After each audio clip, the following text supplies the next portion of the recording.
So, I'm a female, and this happened when I was around 12. For some backstory, I have had this neighbour that lived in a street down from me. For a couple of months, he lived with his dad because he couldn't afford his own place. No problem. Yet. Until he started staring, peeking and looking into windows of houses. The horrifying part is no one knew why. Probably to look at naked women, but has been caught many times. The police have been called on him multiple times, and he's had been arrested a handful of times for smaller problems. Well, while this was going on, a rumour spread that he was lurking around the neighbourhood. So parents became hesitant to let their kids play outside.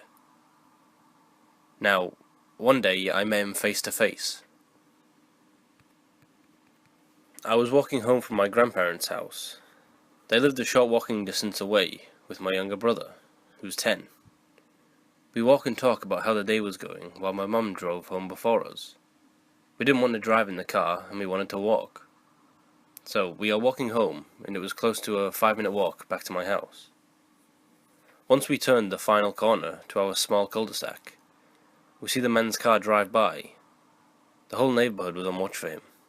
I whispered to my brother, "That's..." He says, "No way, really?" And him, being the smart, invincible 10-year-old, yells, "Yo!" to his moving car with the windows down. Not thinking he really heard us, I gave him a stern smack on the head and told him to keep walking. Meanwhile, the man turns his car around and starts to follow us. I finally notice in disbelief and scream, "Run!" And we run to my mother's arms. She was waiting for us in the garage, not noticing what happened. The man does a loop with his car in the cul-de-sac and leaves the way he came. He now knew where we lived. That night we all huddled, nervous, that he was lurking around the home. He never came as we knew of it. 2 weeks later he was arrested for showing his male parts to a woman in Walmart.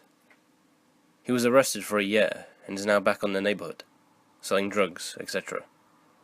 Many rumors have spread that he lured many underage girls into his house, but no one knows if that's true or not. So that's where I sit today, wondering, always wondering what happened to him, and always looking over my shoulder.